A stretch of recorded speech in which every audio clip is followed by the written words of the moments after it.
अनोखी कथाएं चैनल में आप सभी भक्तजनों का स्वागत है। हरे रामा हरे कृष्णा कृष्णा कृष्णा हरे हरे। आज सभी भक्तजनों को सुनाएंगे वृत्त गीता। महाबली वृत्तासुर को जब देवताओं द्वारा पराजित होकर भी कोई शोक संताप नहीं हुआ तो दैत्य गुरु शुक्राचार्य जी ने को बड़ा आश्चर्य हुआ। उनके पूछने पर वृत्तासुर ने बहुत ज्ञान युक्त वचन कहे, परंतु साथ ही वृत्तासुर ने भगवान विष्णु के प्रभाव मनुष्यों द्वारा जीवन धारण के हेतु कर्मों में प्रवृत्ति का कारण कर्म फल तथा सनातन पद की प्राप्ति का उपाय आदि के विषय में जिज्ञासा व्यक्त की, जिसका समाधान वहां उपस्थित हुए भगवान सनत कुमार जी ने उत्तम रीति से किया है, जो सभी कल्याणकामी साधकों के लिए लाभप्रद है। यह वृत्तासुर शुक्राचार्य का संवाद तथा सनत कुमार जी द्वारा उनको दिए गए उपदेश का मिलकर वृत्त गीता नाम से विख्यात हुए, जो महाभारत के शांति पर्व में के अंतर्गत भीष्म युधिष्ठिर संवाद ही अंग है। यह वृत्त गीता यहाँ हम आप सभी भक्तजनों को सुनाएंगे। बोलिए भक्तवत्सल भगवान की जय। युधिष्ठिर ने कहा, पितामह, सभी लोग हम लोगों को धन धन कहते हैं, परंतु हम लोगों से बढ़कर अत्यंत दुखी दूसरा कोई मनुष्य नहीं है। कुरुश्रेष्ठ पितामह, देवताओं द्वारा मानव लोक में जन्म लेकर तथा सब लोगों द्वारा सम्मानित होकर भी हमें यहाँ महान दुख प्राप्त हुआ है।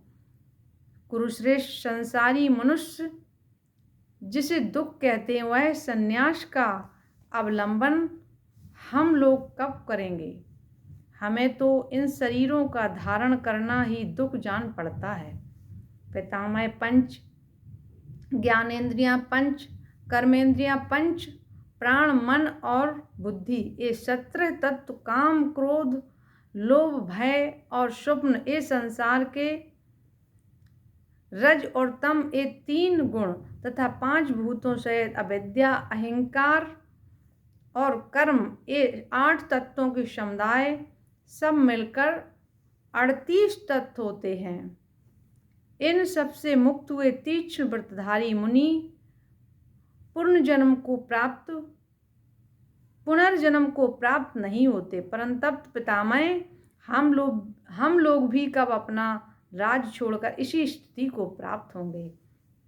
भीष्म जी ने कहा, महाराज, दुख अनंत नहीं है। जगत की सभी वस्तुएं संख्या की सीमा में ही हैं, असंख्य नहीं है। पुनर्जन्म भी नश्वरता के लिए ही विख्यात है। तात्पर्य यह है कि इस जगत में कोई भी वस्तु अचल या स्थायी नहीं है। तुम जो ऐसा मानते हो कि ऐश्वर्य दोष कारक होता है, क्योंकि वह आसक्ति हेतु होने के कारण मोक्ष का प्रतिबंधन है, तो तुम्हारी यह मान्यता ठीक नहीं है, क्योंकि तुम सब लोग धर्म के ज्ञाता हो। स्वयं ही उद्योग करके सम, दम आदि साधनों द्वारा कुछ ही काल में मोक्ष प्राप्त कर सकते हो। नरेश्वर, यह जीवात्मा पुण्य और पाप के फल, सुख और दुख भोगने में स्वतंत्र नहीं है। उन पुण्य और पापों से उत्पन्न संस्कार रूप अंधकार से यह आच्छन्न हो जाता है। जैसे अंधकारमयी वायु मैनसिल के लाल पीले चूर्ण में प्रवेश करके उसी के रंग से युक्त हो संपूर्ण दिशाओं को रंगती दिखाई देती है, उसी प्रकार स्वभावतः वर्णविहीन यह जीवात्मा तमोमय ज्ञान से आवृत और कर्म फल से रंचित हो वही वर्ण ग्रहण कर अर्थात विभिन्न शरीरों के धर्मों को स्वीकार करके समस्त प्राणियों के शरीर में घूमता रहता है। जब जीव तत्व ज्ञान द्वारा ज्ञान जनित अंधकार को दूर कर देता है तब उसके हृदय में सनातन ब्रह्मा प्रकाशित हो जाता है। ऋषि मुनि कहते हैं कि ब्रह्मा की प्राप्ति किसी क्रियात्मक यत्न से साध्य नहीं है। इसके लिए तो देवताओं सहित संपूर्ण जगत और तुमको उन पुरुषों की उपासना करनी चाहिए जो जीवन मुक्त हैं। अतएव मैं महर्षि के समुदाय को नमस्कार करता हूँ। नरेश्वर, इस विषय में एक प्राचीन इतिहास कहा जाता है, उसे एकाग्रचित होकर सुनो। भरत नंदन पूर्व काल में वृत्तासुर पराजित और ऐश्वर्य भ्रष्ट हो गया था। उसका कोई सहायक नहीं रह गया था। देवताओं ने उसका राज छीन लिया था। उस दशा में पड़कर भी उस असुर ने जैसी चेष्टा की थी उसी का इस कथा में वर्णन है। वह शत्रुओं के बीच में रहकर भी आसक्त शून्य बुद्धि का आश्रय ले शोक नहीं करता था। पूर्व काल की बात है कि वृत्तासुर को ऐश्वर्य भ्रष्ट हुआ देख शुक्राचार्य ने उससे पूछा, दानवराज, तुम्हें देवताओं ने पराजित कर दिया है तो भी आजकल तुम्हारे चित्त में किसी प्रकार की व्यथा नहीं है, इसका क्या कारण है? वृत्तासुर ने कहा, ब्राह्मण, मैंने सत और तप के प्रभाव से जीवों के आवागमन का रहस्य निश्चित रूप से जान लिया है, इसलिए मैं उसके विषय में हर्ष और शोक नहीं करता। काल से प्रेरित हुए जीव अपने पाप कर्मों के फलस्वरूप विवश होकर नरक में डूबते हैं और पुण्य के फल से वे सब के सब स्वर्गलोक में जाकर वहाँ आनंद भोगते हैं, ऐसा मनीषी पुरुषों का कथन है। इस प्रकार स्वर्ग अथवा नरक में कर्म फल भोग द्वारा निश्चित समय से व्यतीत करके भोग से बचे हुए कर्म सहित कारण काल की प्रेरणा से वे बारंबार इस संसार में जन्म लेते रहते हैं।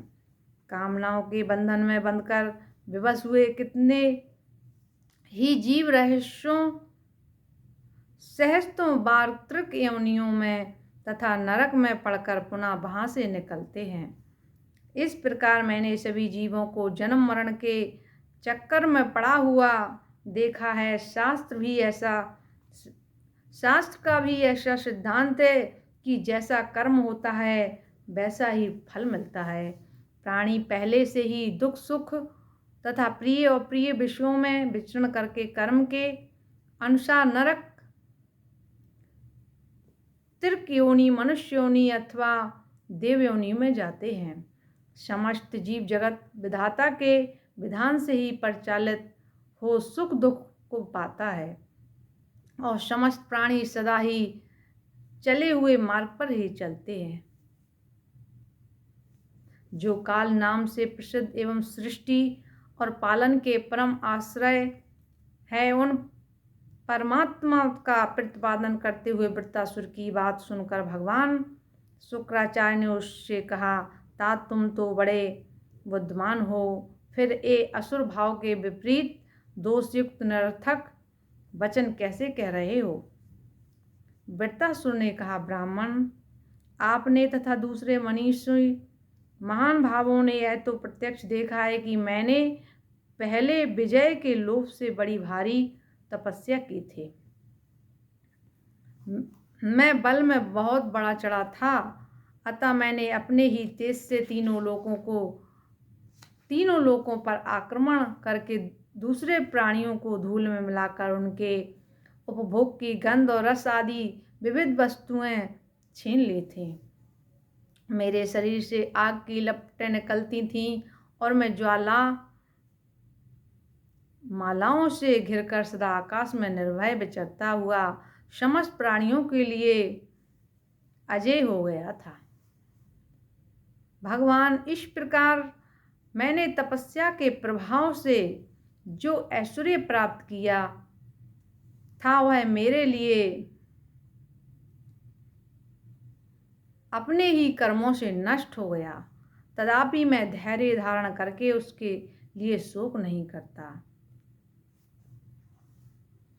महामनस्वी पुरुष विप्रवर देवराज इंद्र जब युद्ध की इच्छा से मेरे सामने आए, उस समय उनके साथ उन्हीं की सहायता के लिए आए हुए सबके प्रभु भगवान श्री नारायण हरि में मैंने दर्शन किया था। वे भगवान वैकुंठ पुरुष अनंत शुक्ल विष्णु सनातन मुंजकेश हरि श्रमु तथा संपूर्ण भूतों के पितामह हैं।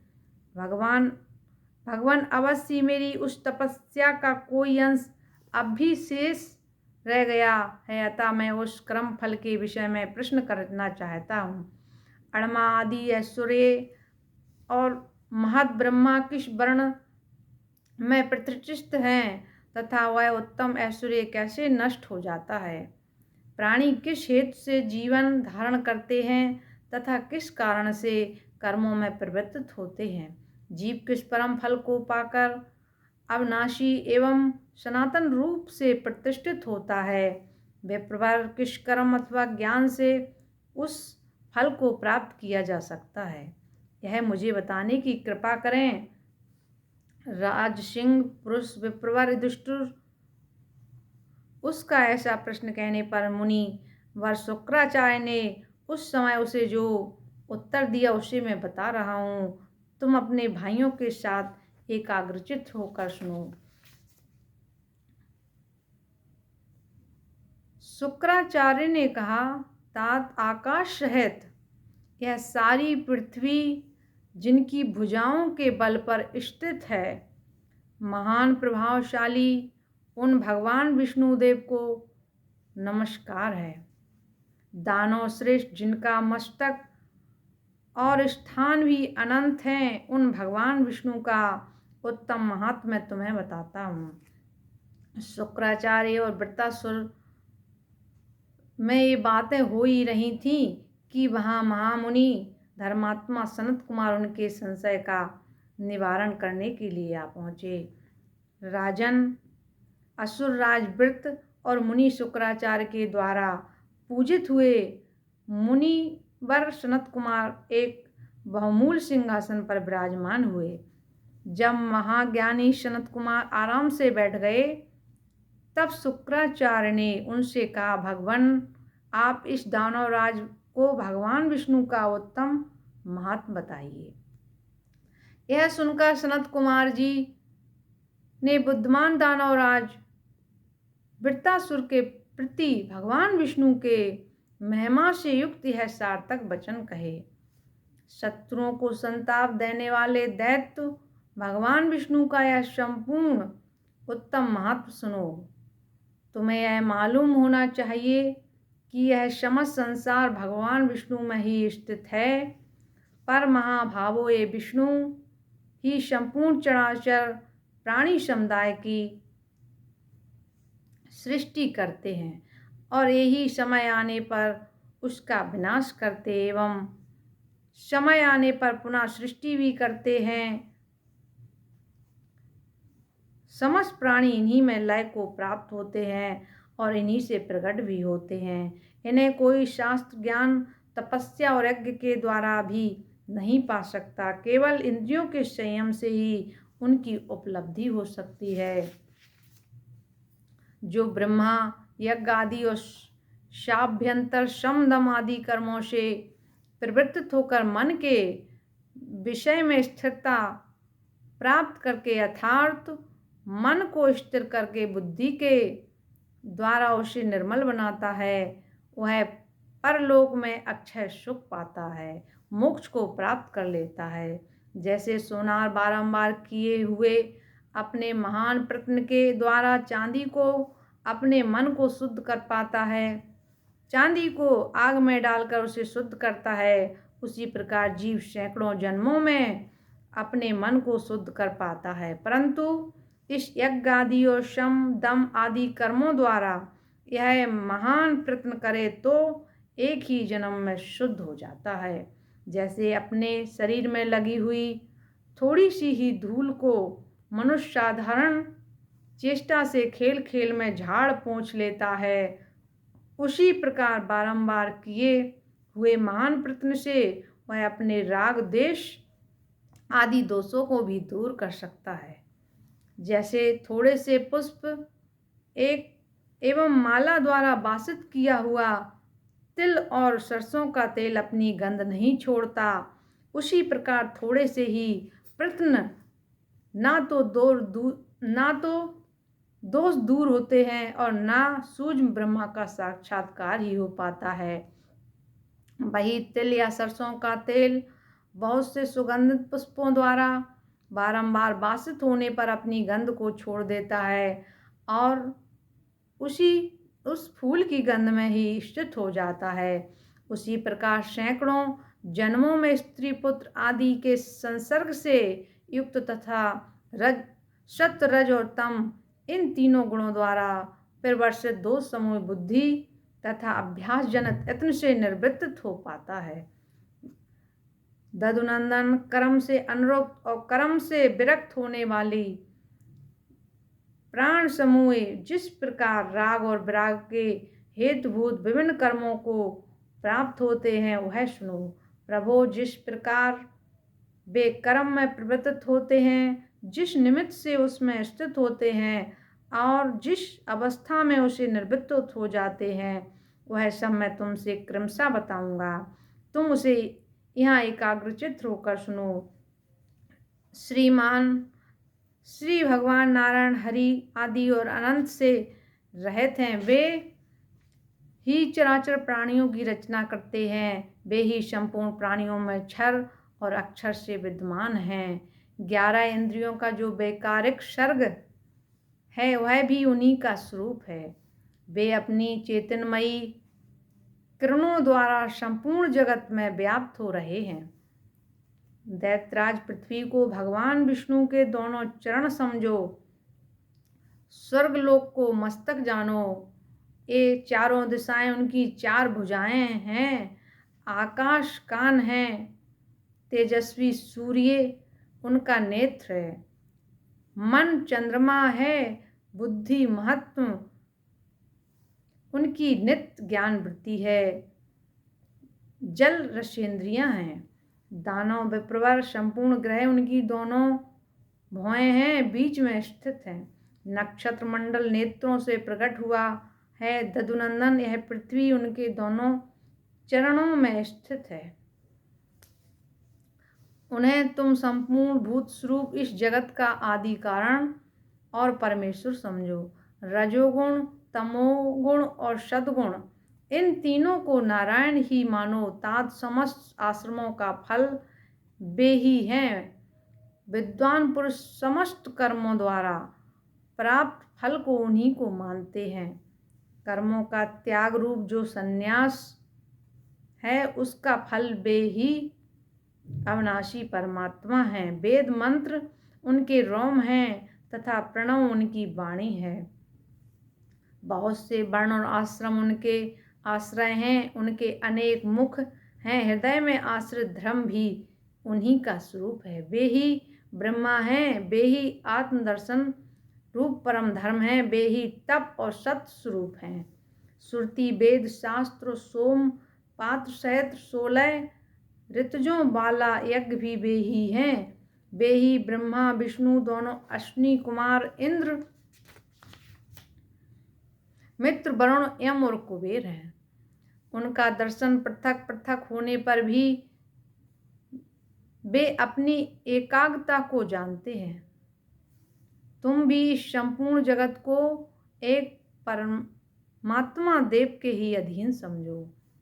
दैत्यराज अनेक रूपों में प्रकट हुए उन परमात्मा की एकाग्रता एवं वेद प्रतिपादन करता है। जीव विज्ञान बल से ही ब्रह्मा का साक्षात्कार करता है। उस समय उसकी बुद्धि में वह ब्रह्मा प्रकाशित हो जाता है। कितने ही जीव करोड़ों कल्पों तक स्थावर रूप से एक स्थान में स्थित रहते और कितने ही उतने समय तक इधर उधर विचरते रहते हैं। दैत्य विप्रवर प्रजा की सृष्टि का परिणाम कई हजार बावड़ियों की संख्या के समान है। वे सारी बावड़ियाँ 500 योजन चौड़ी, 500 योजन लंबी और एक एक कोस गहरी हैं। गहराई इतनी हो कि कोई उनमें प्रवेश न कर सके। तात्पर्य है कि प्रत्येक बावड़ी बहुत लंबी, चौड़ी और गहरी हो। उनमें से एक बावड़ी जल को कोई दिन भर में एक बाल की नोक से उलीचे, दूसरी बार ना उलीचे। इस प्रकार उलीचने से उन सारी बावड़ियों का जल जितने समय में समाप्त हो सकता है, उतने ही समय में प्राणियों की सृष्टि और संहार हो सकता है। कृम की समाप्ति हो सकती है, अर्थात जैसे उक्त प्रकार से उलीचने पर उन बावड़ियों का जल सूखना असंभव है, वैसे ही बिना ज्ञान के संसार का उच्छेदन होना असंभव है। प्राणियों के वर्ण 6 प्रकार के हैं: कृष्ण धूम्र, नील, रक्त, हरिद्रा, पीला और शुक्ल। इनमें से कृष्ण धूम्र और नील वर्ण का सुख मध्यम होता है। रक्तवर्ण विशेष रूप से सहन करने योग्य होता है। हरिद्रा सी कांति सुख देने वाली होती है और शुक्ल वर्ण का अत्यंत सुखदायक होता है। दानवराज शुक्ल वर्ण निर्मल, शोकहीन, परम शून्य होने के कारण सिद्ध कारक होता है। दिति कुल नंदन जीव सहस्त्रों योनियों में जन्म ग्रहण करने के बाद मनुष्य योनि में आकर कभी सिद्धि लाभ करता है। असुरेंद्र देवराज इंद्र ने मंगलमय तत्व ज्ञान प्राप्त करके हमारे निकट जिस गति और दर्शन शास्त्र का वर्णन किया है, वह प्राणियों की वर्णजनित गति है, अर्थात शुक्ल वर्ण वालों को वही सिद्ध प्राप्त होती है और वर्ण कालकृत माना गया है। दैत्य विप्रवर इस जगत में समस्त जीव समुदाय की परागति 14 लाख बताई गई है। 5 कर्मेंद्रियां, 5 ज्ञानेंद्रियां तथा मन, बुद्धि, चित्त और अहंकार, ये 14 करण हैं। इन्हीं के भेद से 14 प्रकार की गति होती है। फिर विषय भेद से वृत्ति भेद होने के कारण 14 लाख प्रकार की गति होती है। जीव का जो ऊर्ध्व लोकों में गमन होता है, वह भी उन 14 कारणों द्वारा संपादित होता है। विभिन्न स्थानों में जो स्थिरता पूर्वक निवास करता है, वह उन स्थानों में जो उन जीवों का अथापतन होता है, वह भी उन्हीं के संबंध से होता है। इस बात को तुम अच्छी तरह जान लो। अतः इन 14 कारणों को सात्विक मार्ग विमुखी बनाना चाहिए। कृष्ण वर्ण की गति दोबारा जन्म लेने योग्य बताई गई है। करने का निमित्त कर्मों से आसक्त होता है, इसलिए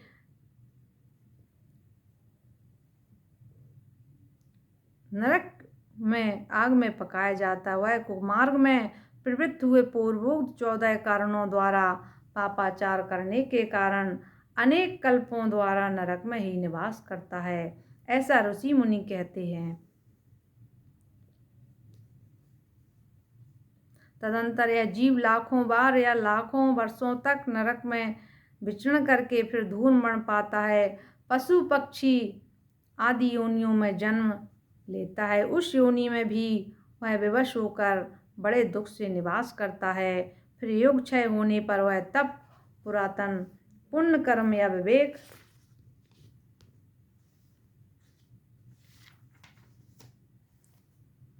के प्रभाव से सुरक्षित होकर उस संकट से उद्धार पा जाता है। वही जीव जब सद्गुण से युक्त होता है, तब अपनी बुद्धि के द्वारा तमोगुण की वृत्ति को दूर करके हटाता हुआ अपने कल्याण के लिए प्रयत्न करता। उस समय सद्गुण के बढ़ जाने पर वह रक्त वर्ण को प्राप्त होता है। इसी को अनुग्रह सर्ग कहा गया है। चित्त की विभिन्न वृत्तियों द्वारा अनुग्रह करने वाले देव विशेष ही नाम अनुग्रह है। जब सद्गुण में कुछ कमी रह जाती है तब वह जीव नील वर्ण का को प्राप्त होकर मनुष्य लोक में आवागमन करने लगता है। तत्पश्चात वह मनुष्य लोक में एक कल्प तक स्वधर्म जनित बंधनों से बंधकर क्लेश उठाता हुआ जब धीरे धीरे अपनी तपस्या से को बढ़ाता हुआ तब हल्दी की सी कांति वाले पीतवर्ण को देवता भाव को प्राप्त होता है। वहाँ भी सैकड़ों कल्प व्यतीत कर लेने पर वह पुनः पुण्य क्षय के कारण पश्चात मनुष्य होता है। इस प्रकार वह देवता से मनुष्य और मनुष्य से देवता होता रहता है। हे दिति पुत्र, सहस्त्रों कल्पों तक देव रूप से विचरते रहने पर भी जीव विषय भोग से युक्त मुक्त नहीं होता तथा प्रत्येक कल्प में किए हुए अशुभ कर्मों के फलों को नरक में रहकर भोगता हुआ जीव 19,000 विभिन्न गतियों को प्राप्त होता है। तत्पश्चात उसे नरक से छुटकारा नहीं मिलता है। मनुष्य के सिवा अन्य सभी योनियों में केवल सुख दुख के भोग प्राप्त होते हैं। मोक्ष का सुयोग हाथ नहीं लगता है। इस बात को तुम्हें भली भांति समझ लेना चाहिए। वह जीव निरंतर देवलोक में विहार करता है और वहाँ से भ्रष्ट होने पर मनुष्य योनि को प्राप्त होकर मृत्युलोक में वह 800 कल्पों तक बारंबार जन्म लेता रहता है। तत्पश्चात शुभ कर्म के करके वह पुनः देव भाव को प्राप्त होता है। यह आवागमन का चक्र तभी तक चलता है जब तक जीव को परम ज्ञान या अन्य भक्ति की प्राप्ति नहीं होती। उनकी प्राप्ति होने पर तो वह मुक्त या परमात्मा को प्राप्त हो जाता है। असुरों के प्रमुख वीर यह जीव कालक्रम से अशुभ कर्म के कभी कभी मृत्युलोक में से भी नीचे गिर जाता है और सबसे निष्कृष्ट तल प्रदेश की भांति निमित्त कृष्णवर्ण स्थावर योनि में जन्म ग्रहण करके स्थित होता है।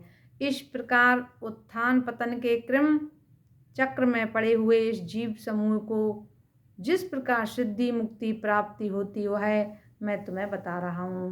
क्रमशः रक्त वर्ण अनुग्राहक देवता, हरिद्रावर्ण देवता तथा शुक्ल वर्ण सनकादि कुमारों जैसा सिद्ध शरीरधारी होकर वह जीव बारी बारी से 700 दिव्य शरीरों का आश्रय ले भू आदि 7 उत्तमोत्तम लोकों में विचरण करके पूर्व पुण्य के प्रभाव से वेग पूर्वक विशुद्ध ब्रह्मलोक में चला जाता है।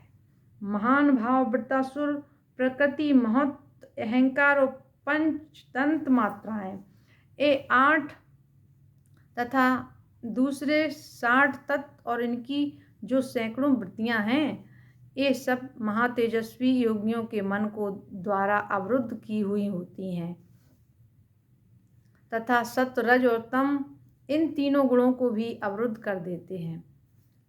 अतः शुक्ल वर्ण वाले सनकादियों के समान सिद्ध पुरुष को भी जो उत्तम गति प्राप्त होती है वही उन योगियों की को मिलती है। जो परम गति छठे शुक्ल वर्ण के साधक को मिलती है उसे पाने का अधिकार भ्रष्ट करके भी जो असिद्ध हो रहा है एवं जिसके समस्त पाप नष्ट हो चुके हैं ऐसा योगी भी यदि योग जनित ऐश्वर्य के सुख भोग की वासना का त्याग करने में असमर्थ है तो वह ना चाहने पर भी एक कल्प तक अपनी साधनों के फलस्वरूप महाजन तप और सत इन चारों लोकों में क्रमशः निवास करता है और कल्प के अंत में मुक्त हो जाता है। किंतु जो भली भांति योग साधना में असमर्थ है वह योग भ्रष्ट पुरुष 100 कल्पों तक ऊपर के 7 लोकों में निवास करता है। फिर बचे हुए कर्म संस्कारों के सहित वहाँ से लौटकर मनुष्य लोक में पहले से बढ़कर महत् संपन्न जो मनुष्य शरीर को पाता है तदंतर मनुष्य योनि से निकलकर वह उत्तरोत्तर श्रेष्ठ देवादि योनियों की ओर अग्रसर होता है। ये सब एवं सातों लोकों में प्रभावशाली होकर एक कल्प तक निवास करता है। फिर वह योगी भू आदि 7 लोगों को विनाशशील क्षणभंगुर समझकर पुनः मनुष्य लोक में भली भांत शोक मोह से रहित होकर निवास करता है। तदंतर शरीर का अंत होने पर वह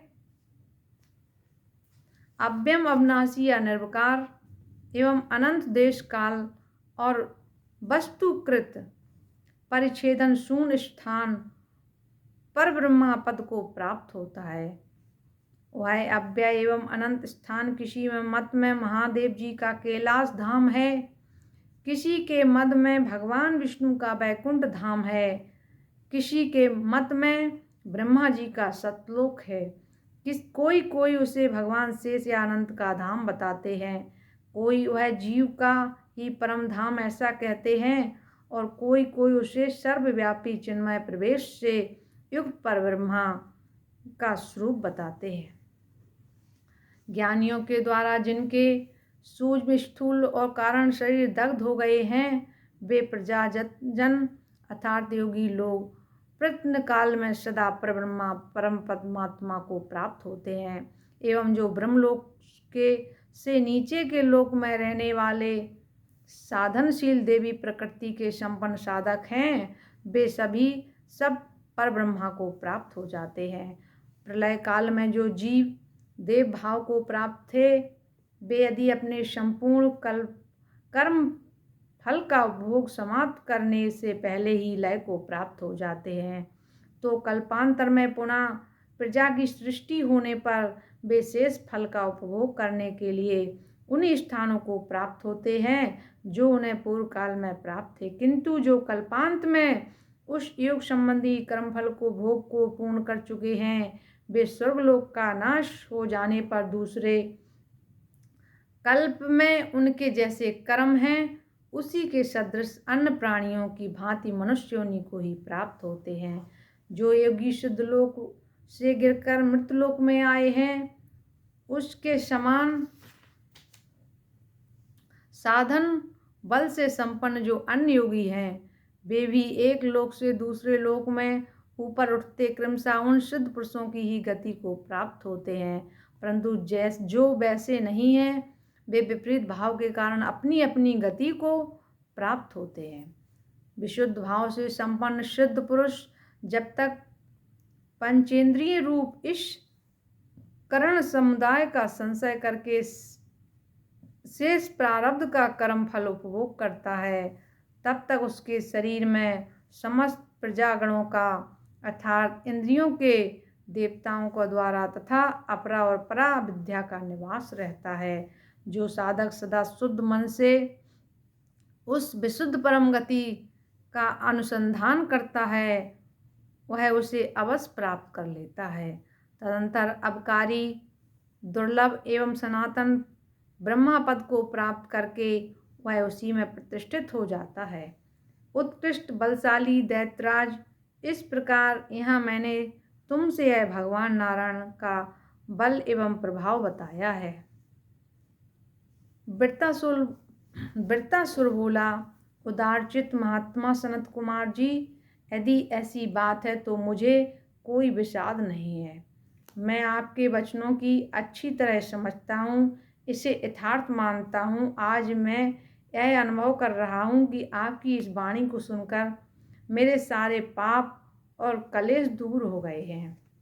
भगवान महर्षि महातेजस्वी अनंत एवं सर्वव्यापी भगवान विष्णु का यह अमित शक्तिशाली संसार चक्र चल रहा है। यह भगवान विष्णु का वह सनातन स्थान है जहाँ से सारी सृष्टि का आरंभ होता है।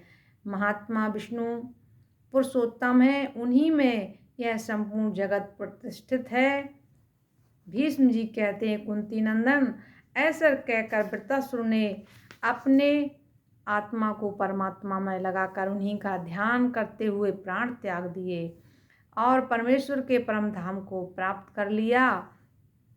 युधिष्ठिर ने पूछा, पितामह, पूर्व काल में महात्मा सनत कुमार ने वृत्तासुर से जिनके स्वरूप का वर्णन किया था वे भगवान विष्णु ये हमारे जनार्दन श्री कृष्ण ही तो हैं। भीष्म जी ने कहा, दुष्टुर, मूल कारण रूप से स्थित महान देव महान मनस्वी भगवान नारायण हैं। वे अपने उस चिन्मय स्वरूपों में स्थित होकर अपने प्रभावों से नाना प्रकार के संपूर्ण पदार्थों की सृष्टि करते हैं। अपनी महिमा से कभी च्युत न होने वाले इन भगवान श्री कृष्ण को तुम उन श्री नारायण के एक चतुर्थ अंश से संपन्न समझो। बुद्धिमान श्री कृष्ण अपने उस चतुर्थ अंश से ही तीनों लोकों की रचना करते हैं, जो परवर्ती सनातन नारायण प्रलय काल में भी विद्यमान है। वे ही अनंत बलशाली और सबके अधीश्वर श्री भगवान श्री हरि कल्पांत में जल के भीतर शयन करते हैं तथा वे प्रसन्नात्मा सृष्टिकर्ता ईश्वर उन समस्त शाश्वत लोकों में विचरण करते हैं एवं अनंत एवं सनातन भगवान श्री हरि समस्त कारणों की सत्ता और स्फूर्ति देकर परिपूर्ण करते हैं और लीला बपू धारण करके लोकों में विचरण करते हैं। उन महापुरुष की गति को कोई रोक नहीं सकता। वे ही इस जगत की सृष्टि करते, उन्हीं में यह संपूर्ण विचित्र प्रतिष्ठित है। युधिष्ठिर ने कहा, परमार्थ तत्व के ज्ञाता पितामह, मैं समझता हूँ कि वृत्तासुर ने आत्मा के शुभ एवं यथार्थ स्वरूप का साक्षात्कार कर लिया था, इसलिए वह सुखी हो गया था, शोक नहीं करता था। निष्पाप पितामह, वह शुद्ध कुल में उत्पन्न हुआ था और स्वभाव से भी शुद्ध था, जान पड़ता था। वह साध नामक देवता ही था, इसलिए पुनः संसार में लौटा नहीं। वह पशु पक्षी योनि तथा नरक से छुटकारा पा गया। पृथ्वीनाथ पीत वर्ण वाले देव सर्ग में तथा रक्त वर्ण वाले अनुग्रह सर्ग में विद्वान प्राणी कभी तामस कर्मों से आवृत होकर त्रिक योनियों का भी दर्शन कर सकता है। हम लोग तो और भी अधिक आपत्ति से घिरे हुए हैं, दुख सुख से मिश्रित भाव में अथवा केवल दुखमय भाव में आसक्त हैं। ऐसी दशा में पता नहीं हमें किस गति की प्राप्ति होगी। हम नील वर्ण वाली मानव योनि में पड़ेंगे या कृष्ण वर्ण वाली स्थावर योनि से ही हीन दशा को जा पहुँचेंगे। भीष्म जी ने कहा, दुष्टुर, तुम भी सभी पांडव विशुद्ध कुल से संपन्न और तीक्ष्ण व्रतों का भली भांति पालन करने वाले हो, अतः देवताओं के लोकों में विहार करके पुनः मनुष्य शरीर को ही प्राप्त करोगे। तुम सब लोग यथासमय सुख से संतान उत्पादन करके देवलोक में जाकर सुख भोगोगे। तत्पश्चात सुखपूर्वक सिद्धि को प्राप्त करके सिद्धों में गिने जाओगे। तुम्हारे मन में दुर्गति का भय नहीं होना चाहिए, क्योंकि तुम सब लोग निर्मल एवं निष्पाप हो। बोलिए भक्तवत्सल भगवान की जय।